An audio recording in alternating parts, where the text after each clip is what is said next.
मैं चाहता हूं कि रोजी के भैया, रोजी के पापा और रोजी के चाचा और रोजी के ताऊ जी अगर हैं तो please come on the stage, क्योंकि बेटी कल हमसे विदा हो जाएगी और ससुराल की डेहरी पर चली जाएगी।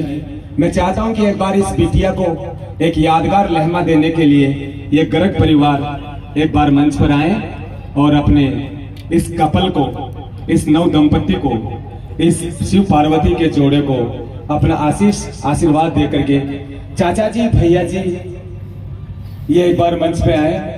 और मैं चाहता हूं कि सारी ऑडियंस जितनी यहाँ बैठी हुई है जो खाने में मस्त है वो सब एक बार ध्यान लगा करके सुनेंगे ये क्या कहना चाहते हैं। सबसे पहले मैं पिताश्री को एक बार थोड़ा सा इधर आ जाओ। रोहित भैया जी आप सुनो, छतरी भैया एक बार साइड में प्लीज प्लीज थोड़ा सा साइड में कर ले यार, एक बार, एक सेकंड के लिए, एक सेकंड के लिए। रोहित आपका आई कांटेक्ट पूरे परिवार के साथ होना चाहिए, गर्ग परिवार के साथ, क्योंकि ये आपको लड़की दे रहे हैं, अपनी जान दे रहे हैं, परिवार की जान दे रहे हैं। बचपन बीता था, अब तुम्हारे घर भेज रहे हैं। तो मैं चाहता हूं कि रोहित के पापा कौन से आप हैं। अब सबसे पहले तो आपको मेरी तरफ से बहुत बहुत बधाई इस बेहतरीन प्रोग्राम के लिए और इस बिटिया की शादी के लिए। आपको इसमें कुछ लाइनें लिखी हुई हैं, ये रोहित जी दामाद को संबोधित करते हुए आपको बोलनी है।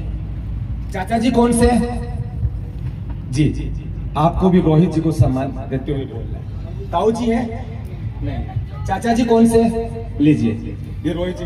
भाई साहब कौन से, चारों हैं, आपके चारों का एक कार्ड है सर, माफी चाहूंगा। आपको बोलना है सिर्फ, पहले पढ़ लीजिए आप। और रोहित जी एक बार नो कन्वर्सेशन। हाँ, मैं मानता हूं कि ये दिल धड़क रहा है, बेसब्री रुक नहीं रही है, क्योंकि रात सुहानी आ रही है। लीजिए सर एक बार, और सब लवली ऑडियंस सुनने की कोशिश करेगी कि एक बाप के अल्फाज क्या होते हैं जब सीने का टुकड़ा विदा होता है, उसको पढ़ा लिखा करके जब 20 वर्ष की उम्र पार करा दी जाती है, जब विदा होती है तो केवल एक पिता ही कैसा किरदार होता है मेरे दोस्तों, जो कभी बेटी की विदाई नहीं देखता है। जब तक वो बेटी की विदा नहीं करता है तब तक इसके पास कुबेर का भंडार होता है, और जैसे बेटी सफेद सजी फूलों की गाड़ी में बैठती है ये कंगाल हो जाता है। टेंट वाले से भी कहता है कि भैया कल आना, कल करेंगे साहब। स्टूडियो वाले से भी कहता है कल आना, और दूसरे दिन ये कंफर्टेबल होता है, तब जाकर के ये अल्फाज। नहीं सर मैं समझता हूँ, एक पिता का कलेजा समझता हूँ मैं सर, समझता हूँ, मेरा इमोशनल करने का मकसद नहीं था सर, लेकिन मैं भावना जानता हूँ सर। सर प्लीज रोहित भैया एक बाप के अल्फाज दामाद के नाम, ये क्या कहना चाहते हैं सुनिए सर, मैं बताता हूँ। अगर आपका कलेजा अगर सुन रहा हो तो थोड़ा सा ध्यान देना। जब कोई बोले कि प्यारा था, पिता की बोल रहा हूं मैं कि आनंद जी की तरफ से, कि जब कोई बोले प्यारा था, बेशक हर शख्स का तेरी तरफ इशारा था, और जो करने चला है गर्ग परिवार की खुशियों को रोशन, वो बेशक कीमती कोहिनूर हीरा था, जो गर्ग परिवार पढ़ी लिखी काबिल दे रहा है। रोहित आपको टुकड़ा नहीं अपना दिल दे रहा है, अपना दिल दे रहा है, अपना दिल दे रहा है। ये चाचा जी, जन्म तेरा बन गया एक अवसर, बेकारी से तेरे इस आंगन में एक चहक आई है।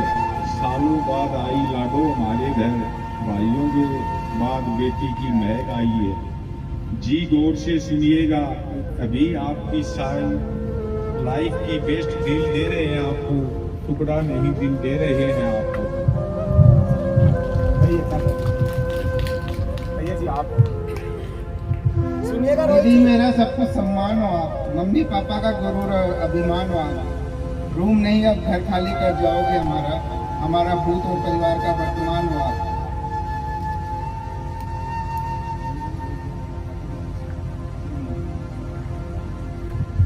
ये पल वो है जो मैं भारी नहीं बनाना चाहता था, लेकिन एक पिता का कलेजा क्या होता है, एक भाई का कलेजा क्या होता है। और ये बेटियां मेरे सामने बैठी और जितने भाई बैठे मैं सबको बता दूं कि बहन भाई घर में जब होते हैं दोनों एक दूसरे से बहुत झगड़ते हैं, बहुत झगड़ते हैं। बात बात पे यह भैया अपनी बहन को डांटता है और बहन बात बात पर पापा से भैया की शिकायत करती है। माँ हमेशा सपोर्ट लेती है, लेकिन जब वो विदा होती है सपनों के राजकुमार के साथ, तो मैं दावा करता हूँ अगर वो बहन सबसे ज्यादा रोती है तो अपने भाई से लिपट के रोती है, अपने भाई से लिपट के रोती है, उसका कंधा नम कर देती है। ये अल्फाज है।